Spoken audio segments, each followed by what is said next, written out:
और देखिए, हमास के सरगना हानिया के मारे जाने में इजरायली खुफिया एजेंसी मोसाद की बड़ी भूमिका मानी जा रही है। दिसंबर 1949 में अपने गठन के बाद से ही मोसाद इजरायल के दुश्मनों के लिए काल बना हुआ है और इसलिए द किलिंग मशीन के नाम से भी इसे जाना जाता है। कैसे ये काम करता है, देखिए।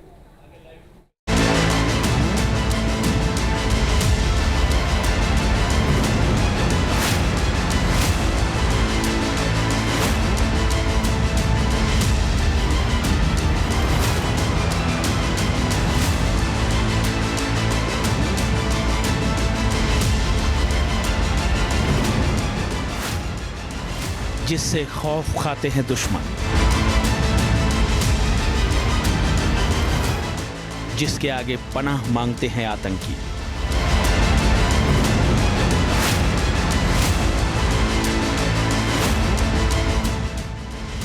जिसका दूसरा नाम है मौत।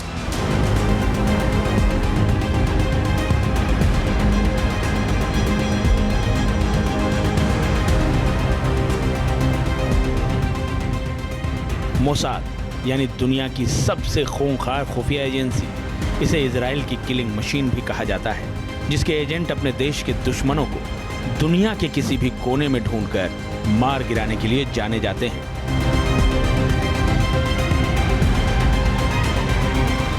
मोसाद के बारे में कहा जाता है कि वो अपने दुश्मनों को सालों बाद भी जिंदा नहीं छोड़ता, वो उन्हें चुन चुनकर ढेर करता है।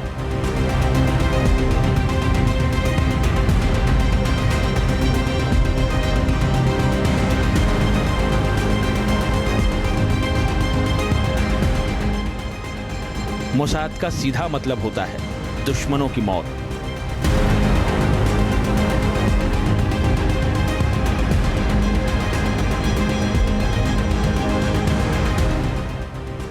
उसका कैचवर्ड है किल एंड फ्ली, मतलब दुश्मन को मारकर गायब हो जाना।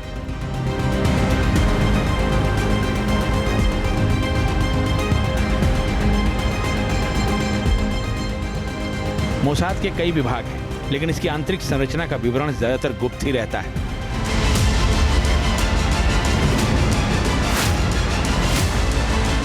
इसका न केवल फिलिस्तीनी आतंकी समूहों के अंदर, बल्कि लेबनान, सीरिया और ईरान जैसे शत्रु देशों में भी मुखबिरों और एजेंटों का एक तगड़ा नेटवर्क है। खुफिया जानकारी जुटाने में ये एजेंसी माहिर है। गुप्त ऑपरेशनों को अंजाम देने में इसका कोई मुकाबला नहीं है। आतंकवाद का मुकाबला करने में इसका कोई सानी नहीं है।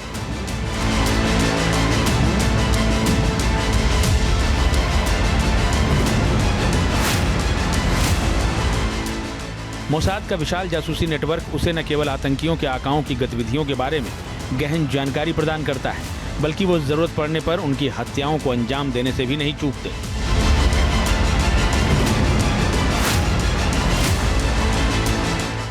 इसी खुफिया एजेंसी मोसाद की मदद से इजराइल ने अपने खिलाफ होने वाली कई बड़ी साजिशों को न सिर्फ नाकाम किया है, बल्कि अपने दुश्मनों को सबक भी सिखाया है।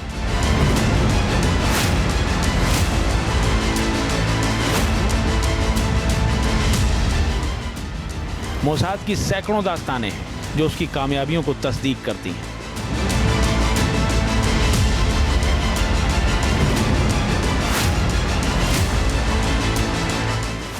मोसाद ने अर्जेंटीना में 11 मई 1960 को नाजी युद्ध अपराधी एडोल्फ एकमैन का अपहरण कर दुनिया में तहलका मचा दिया था। यह मिशन इतना गुप्त था कि इसकी भनक अर्जेंटीना को तब लगी जब इजराइल ने खुद इसका ऐलान किया। मोसाद नाजी युद्ध अपराधी एडोल्फ एकमैन को लेकर इजराइल आया। बाद में एकमैन पर यहूदियों के खिलाफ किए गए अत्याचारों को लेकर मुकदमा चला और उसे फांसी की सजा सुनाई गई। इस मिशन को मोसाद के 5 एजेंटों ने अंजाम दिया था। 1976 में ऑपरेशन थंडरबोल्ट के जरिए मोसाद ने युगांडा जाकर उन इजरायलियों की जान बचाई जिन्हें प्लेन से अगवा कर एंटेबे ले जाया गया था। इसे दुनिया के सबसे खतरनाक मिशनों में गिना जाता है, जिसमें मोसाद ने 5000 किलोमीटर दूर जाकर ऑपरेशन को अंजाम दिया। इस कार्रवाई में सभी 7 किडनैपर्स मारे गए, साथ ही उनकी मदद कर रहे युगांडा के 50 सैनिक भी मारे गए। इसमें इजराइल के सिर्फ 3 बंधकों की मौत हुई थी। 1972 में मोसाद ने ऑपरेशन रेथ ऑफ गॉड को अंजाम दिया। इस ऑपरेशन को मोसाद ने उन फिलिस्तीनी आतंकवादियों से बदला लेने के लिए अंजाम दिया जिन्होंने 1972 के म्यूनिख ओलंपिक में शामिल 11 इजरायली खिलाड़ियों को बंधक बनाकर मौत के घाट उतार दिया था। यह ऑपरेशन करीब 20 साल तक चला। जिसमें हमले के 11 गुनाहगारों को मोसाद ने खोज कर मारा।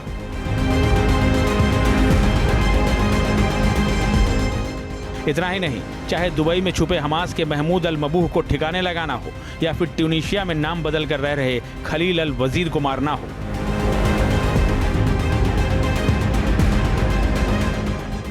ईरान के न्यूक्लियर प्लांट से जुड़ी जानकारी निकालकर उसे तबाह करना हो या फिर सीरिया के परमाणु ठिकानों को ध्वस्त कर इजरायली हितों की रक्षा करने का मामला हो, मोसाद हर बार उम्मीदों पर खरी उतरी।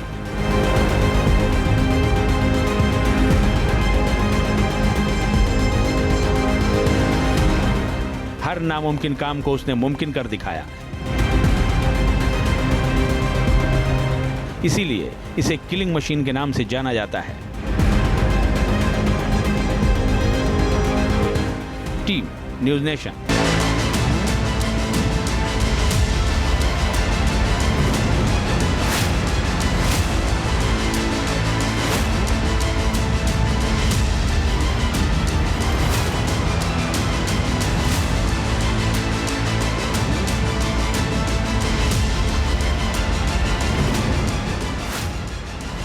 जिससे खौफ खाते हैं दुश्मन,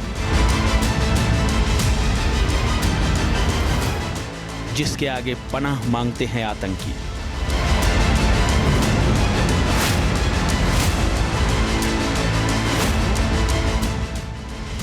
जिसका दूसरा नाम है मौत।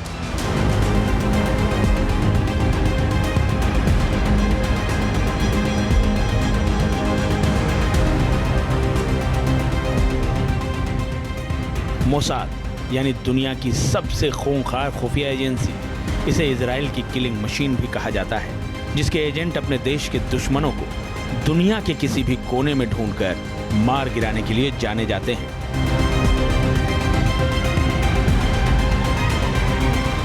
मोसाद के बारे में कहा जाता है कि वो अपने दुश्मनों को सालों बाद भी जिंदा नहीं छोड़ता, वो उन्हें चुन चुन कर ढेर करता है।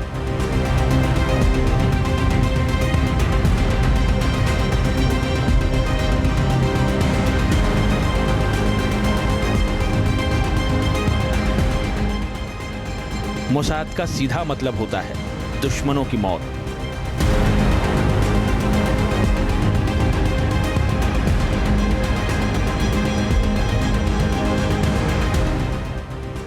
उसका कैचवर्ड है किल एंड फ्ली, मतलब दुश्मन को मारकर गायब हो जाना।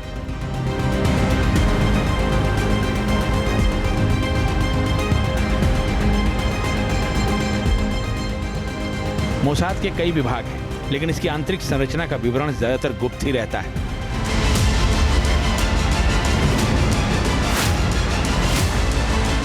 इसका न केवल फिलिस्तीनी आतंकी समूहों के अंदर, बल्कि लेबनान, सीरिया और ईरान जैसे शत्रु देशों में भी मुखबिरों और एजेंटों का एक तगड़ा नेटवर्क है। खुफिया जानकारी जुटाने में ये एजेंसी माहिर है। गुप्त ऑपरेशनों को अंजाम देने में इसका कोई मुकाबला नहीं है। आतंकवाद का मुकाबला करने में इसका कोई सानी नहीं है।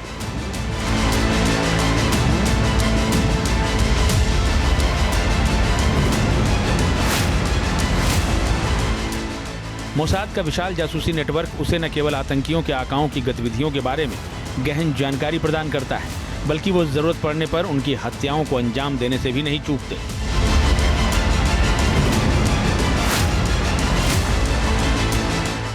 इसी खुफिया एजेंसी मोसाद की मदद से इजराइल ने अपने खिलाफ होने वाली कई बड़ी साजिशों को न सिर्फ नाकाम किया है, बल्कि अपने दुश्मनों को सबक भी सिखाया है।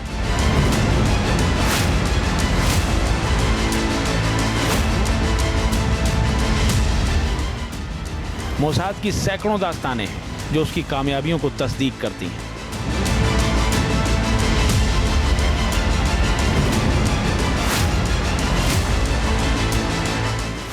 मोसाद ने अर्जेंटीना में 11 मई 1960 को नाजी युद्ध अपराधी एडोल्फ एकमैन का अपहरण कर दुनिया में तहलका मचा दिया था। यह मिशन इतना गुप्त था कि इसकी भनक अर्जेंटीना को तब लगी जब इजराइल ने खुद इसका ऐलान किया। मोसाद नाजी युद्ध अपराधी एडोल्फ एकमैन को लेकर इजराइल आया। बाद में एकमैन पर यहूदियों के खिलाफ किए गए अत्याचारों को लेकर मुकदमा चला और उसे फांसी की सजा सुनाई गई। इस मिशन को मोसाद के 5 एजेंटों ने अंजाम दिया था। 1976 में ऑपरेशन थंडरबोल्ट के जरिए मोसाद ने युगांडा जाकर उन इजरायलियों की जान बचाई जिन्हें प्लेन से अगवा कर एंटेबे ले जाया गया था। इसे दुनिया के सबसे खतरनाक मिशनों में गिना जाता है, जिसमें मोसाद ने 5000 किलोमीटर दूर जाकर ऑपरेशन को अंजाम दिया। इस कार्रवाई में सभी 7 किडनैपर्स मारे गए, साथ ही उनकी मदद कर रहे युगांडा के 50 सैनिक भी मारे गए। इसमें इजराइल के सिर्फ 3 बंधकों की मौत हुई थी।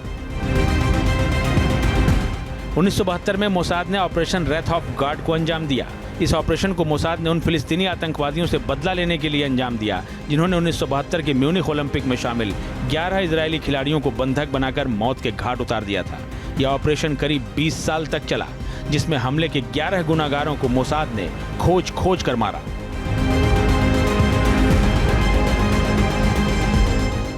इतना ही नहीं, चाहे दुबई में छुपे हमास के महमूद अल मबूह को ठिकाने लगाना हो या फिर ट्यूनीशिया में नाम बदल कर रह रहे खलील अल वजीर को मारना हो,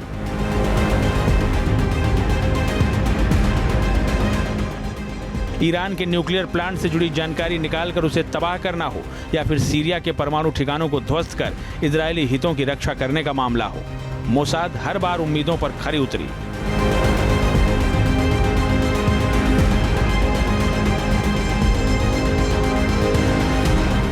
हर नामुमकिन काम को उसने मुमकिन कर दिखाया।